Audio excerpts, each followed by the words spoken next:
அப்பாடா கட்டா இந்த மாதிரி ஒரு வீடு கட்டணும்டா. எவ்வளவு லக்ஸரியா இருக்குல்ல.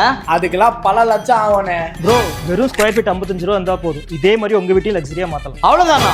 உங்களாலே நார்மலா இருக்கிற உங்க வீட்டை ஸ்கொயர் ஃபீட்டுக்கு வெறும் 55 ரூபா செலவு பண்ணாலே போதும் இந்த மாதிரி லக்ஸரியா மாத்திரலாம். இதுதான் லக்ஸரி வால் பேனல்ஸ். இதை நீங்க ஜஸ்ட் வாங்கி உங்க வீட்டுக்குள்ள உங்களுக்கு பிடிச்ச டிசைன்ல செட் பண்ணாலே போதும், அவ்வளவு லக்ஸரியா ஆயிடும். ரீசெண்டா போரூர் ஆர்காட் ரோட் சரவணா பவனுக்கு ஆப்போசிட்ல இருக்கிற ஃப்ரண்ட் லைன் டிசைனர் என்ற ஒரு வால் டிசைன் ஷாப்புக்கு தான் போயிருக்கோம். இந்த பேனல் நம்ம ரூம்ல போடுறதுனால எத்தனை வருஷம் ஆனாலும் சரி அப்படியே புதுசாவே இருக்கும். நீங்க ஜஸ்ட் அடிக்கடி தொடச்சா மட்டும் போதும். ஒரு ஸ்கொயர் ஃபீட் 55 ரூபான்னு per sheet 1760 plus GST ல இருந்து ஸ்டார்ட் ஆகுது. முக்கியமா இந்த gold panel, mirror panel, multi colour sheet பேட்டர்ன்லாம் வாங்கி போட்டு பாருங்க. இடமே மாளிகை மாதிரி மாறிடும் போல அப்படி இருந்துச்சு. இதோட காஸ்ட்லாம் per sheet 2700 plus GST ல கொடுக்கறாங்க. இன்னும் wood pattern அப்படி இப்படின்னு நிறைய இருக்கு. உங்களால டைரக்டா போக முடிஞ்சா போய் பாருங்க. அதே மாதிரி ஜஸ்ட் லக்ஸரின்னு கமெண்ட் பண்ணீங்கன்னா எக்ஸாக்ட் லொகேஷன் உங்க DMK வந்துரும். மத்த டீடைல்ஸ்லாம் ஸ்கிரீன்ல தெரியற நம்பருக்கு கால் பண்ணி கேளுங்க, அவங்களே சொல்லுவாங்க.